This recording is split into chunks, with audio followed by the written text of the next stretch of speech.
So now moving to understanding the right of the surety under contract of guarantee, because first we'll probably talk of the right and then we'll talk about his liability. One of the rights of the surety is that he has rights against the principal debtor, he has the rights against the creditor as well, and then we can say he has the rights against co-sureties. So you can divide the rights of the surety into these three categories. Now, if you talk about the right of the surety against the creditor, now where does this right and how does this right come in? If the surety is sued by the creditor and the creditor expects that the surety should pay for the default of the debtor, then the surety has an obligation to pay. He has an obligation to discharge under the contract the claim of the creditor. And if the surety does the same, then the doctrine of subrogation comes into play. Where do you find the doctrine of subrogation under the Indian Contract Act? It is in section 140 and 141. Subrogation means that the surety is entitled to all the remedies that a creditor has against the debtor. So what will happen is the creditor goes out of the contract because he's been discharged, he's been paid by the surety, and the surety then steps into the shoe of the creditor. So now it is the surety versus the debtor. That's the relationship of what subrogation does.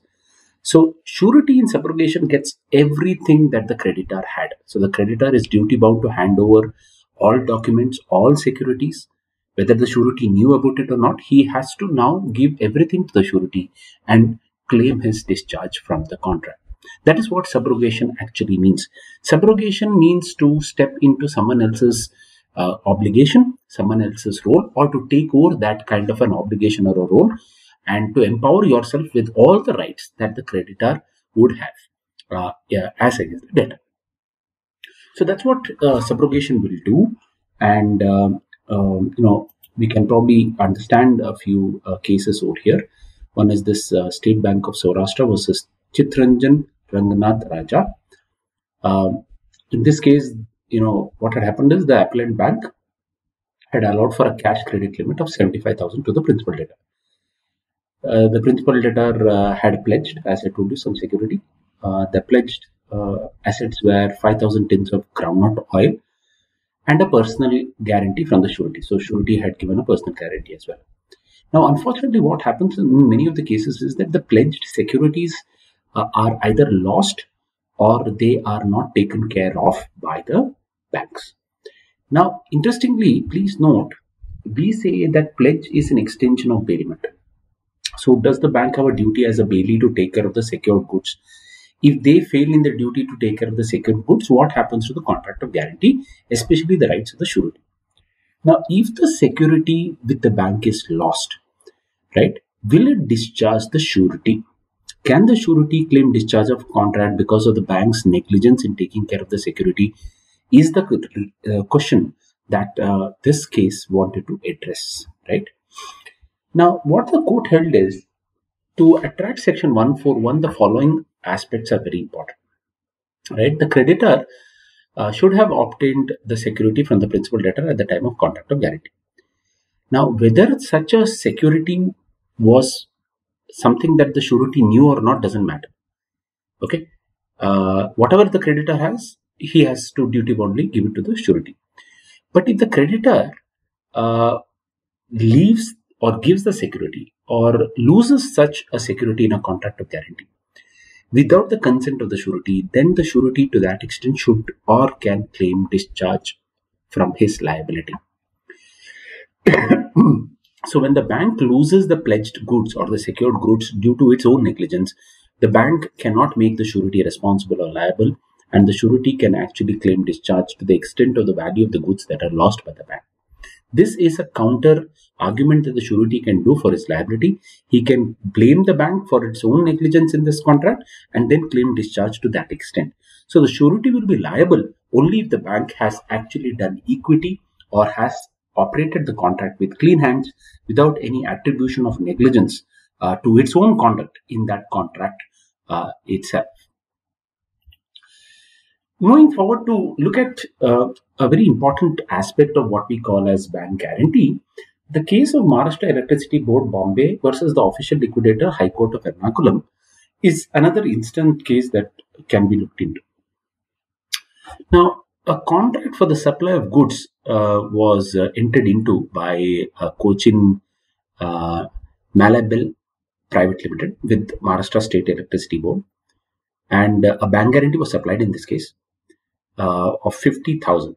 Right now, whenever you take part in tenders or in government procurement, every contractor or every supplier has to give a bank guarantee, and the bank guarantees, interestingly, friends, are unique. Unique because in India, it is the banks that support contracts and economic transaction by standing as a surety or a guarantor to their own customers. So this is one of the services that banks usually provide for. Interestingly, when bank guarantee is provided, please note a pro forma of the nature of guarantee is usually given in the tender itself. Right. So what should be content of the bank guarantee, and the bank has to sign, and then the contractor deposits with the government. This usually is also called as performance bank guarantee, because if the performance somehow gets delayed or stopped, or is not performed, or is there non-performance, then the encashment of the bank guarantee usually happens. However, in India, one must understand that whether banks, if they give guarantee, can they revoke it at any given point of time, or can they impose any precondition for the encashment of a bank guarantee? Right. So the nature of bank guarantee in India is very, very important to us to understand this type of guarantee. Right. So interestingly, unfortunately, a petition to wind up the company, this is the Cochin company, came up and came before the High Court, and the High Court said that this Cochin company should be wound up. Right. Now, the bank wrote to the official liquidator stating that the company was liable to the bank for the payment, including the guaranteed amount, that is 50,000. That is what the bank wrote to the official liquidator of this Cochin company. Right. So that was the facts of this particular case. Now, in case of discharge by operation of law in bankruptcy or in liquidation proceedings, will it discharge the bank from its liability in a bank guarantee? Because please note, bank guarantees in India are irrevocable and they are unconditional. So once you have given a guarantee, even if the company gets liquidated, right, will your guarantee stand as an independent guarantee to the Maharashtra Electricity Board?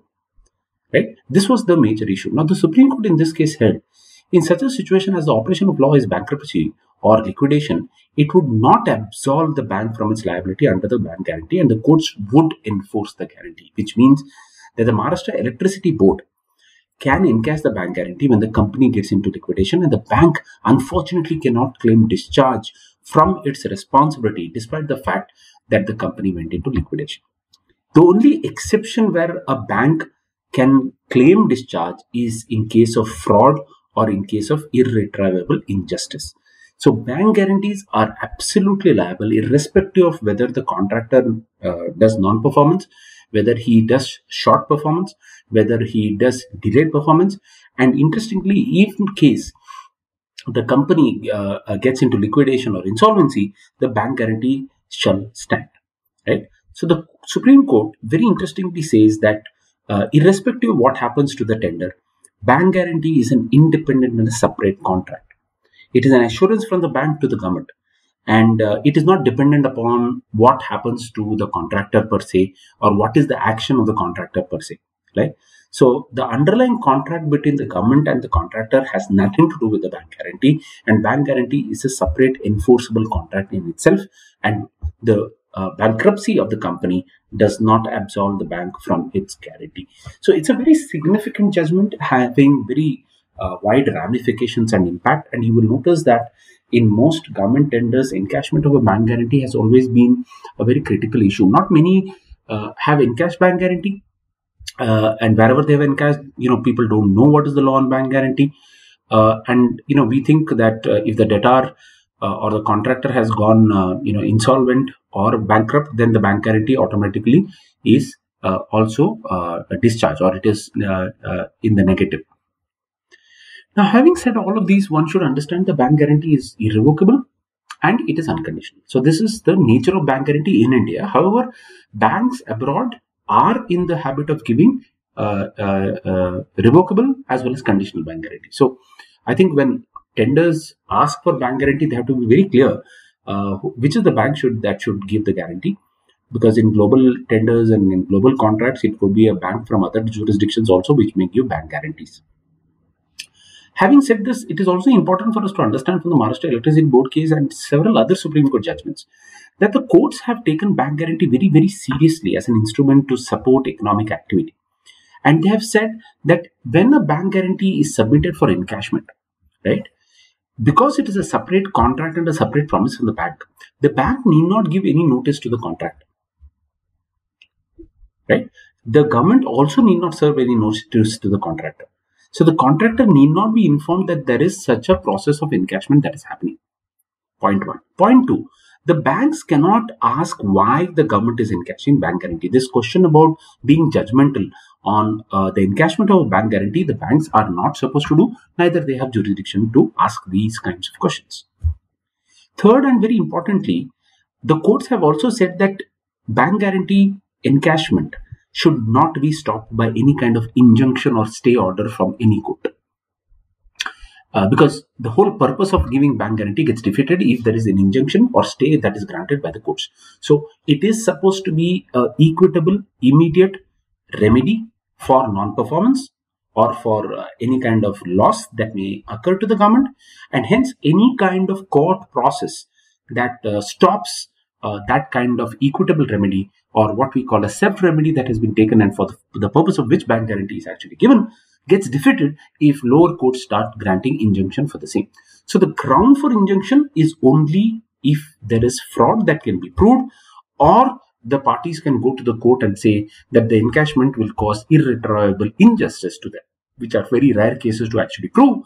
So in all probabilities, bank guarantee will be immediately encashed within a couple of working days. And you will notice this will actually facilitate economic transactions. It will immediately compensate any loss that the government may suffer from the actions of the contractor. And this is a very important tool or a weapon to ensure that contractors comply with the tender conditions, with the contractual conditions, and they do not commit any default in government contracts. Because remember, government contracts is not something that only affects government as a party in the contract. Finally, most of the government contracts are public sector projects, they are public welfare projects. Citizens and public naturally get affected if these contractors don't complete their job, and hence it is imperative in the nature of government protection and citizens and public welfare protection, finally, that the bank guarantee is used as a tool. It's a weapon in more sense of kind of a threat that if you don't perform, we'll encash it. But usually encashment is in the rarest of rare cases where the government feels aggrieved by the actions of the contractor, where he deliberately or intentionally fails to perform the contract. Now, you will notice that the banks also take encashment very seriously. So you will notice that the customer's reputation in such cases gets adversely impacted. And maybe the banks will not support him in other future transactions. So I think overall it works pretty well for the legal system, so that contracts become enforceable and parties take such promises and obligations pretty seriously, and they perform those obligations, or else they face consequences not only in that contract with arbitration and damages, but also for future transactions, because unless you have the support of the bank in terms of financial backing, you will not be able to take part in future tenders and future contracts as well. So I think vis-a-vis bank and their customer, encashment of a bank guarantee becomes a very serious consequences, and that I think most contractors will be aware of, for which I think their compliance with promises and contracts becomes all that more critical and useful. So finally, friends, if we had to look at concluding understanding contract of guarantee, another very interesting case is the MS Anirudhan versus the Thomco's Bank Limited. It's a 1962 judgment. And this will probably tell us how the interpretation of contract law is very, very important to determine the liability of parties to the contract. Now, you will notice what had happened in this case was, it was about the kind of consent that is required from the surety, which is an independent consent because it's an independent obligation. Any kind of misrepresentation or fraud, as I told you earlier, will make the contract of the surety as voidable at his option. However, having said this, there is another interesting provision under the Indian Contract Act which very interestingly says, under section 133 of the Indian Contract Act, that the surety shall be discharged in case there is any kind of variance in the terms of the contract which does not have his consent. So you will notice that while the contract or the principal contract is between the debtor and the creditor, the surety has to be involved in any kind of modification or alteration of that kind of a contract.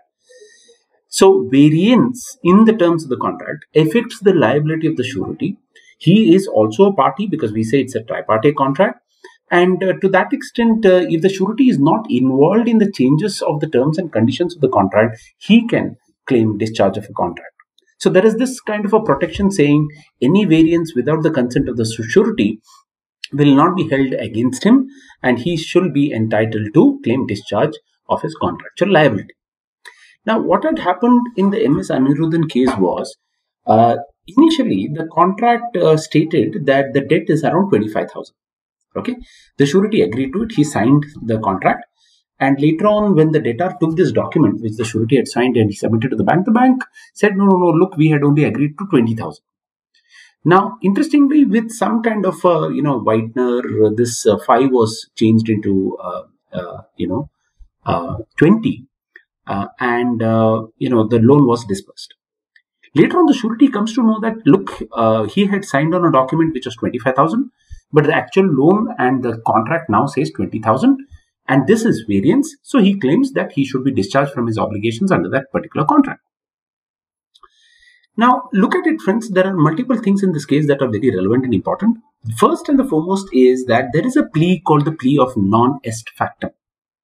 Now, the plea of non est factum very clearly states, friends, that this is not my deed. Okay, this is not my deed. And it states very clearly that, look, I had signed for a deed in which the amount was 25,000. Now the same contract says 20,000. So this is not my deed. Plea of non est factum. This was claimed by the surety. Second, he claimed discharge under 133, saying that there is variance. Now, what is variance? Friends, you will notice that variance in a contract have to be either material or they can be immaterial, right? Now, when I say material, it means what is material in a contract of guarantee? Friends, material in a contract of guarantee would include definitely the loan amount, which will actually increase or decrease the liability of the surety. It could include the tenure of the loan, right? That is also very relevant and important. And you will also notice that to a larger extent, it will affect the rights of the surety adversely, thereby increasing his responsibility or liability. Those are the kind of variances that the surety can definitely claim discharge under 133. So if there are non-material variances, the question is, can the surety claim discharge? So variance has to be probably now divided into material and non-material. Or can we say any kind of variance will discharge the surety from his liability? Now, if you say any kind of variance, then that is a very, very broad kind of ground, and you will notice that that will help sureties to get away from their obligation, even if small changes are being made from time to time. So I think the courts were very sure that, look, this provision is there.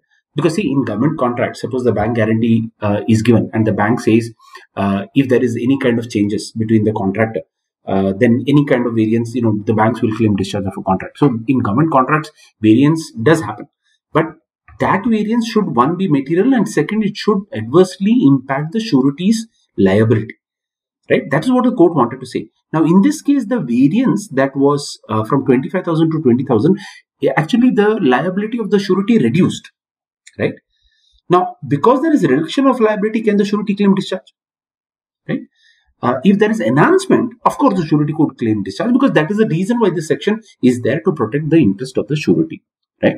So, I think Justice Hidayatullah, while deciding this case, did infuse how Section 133 will be operationalized.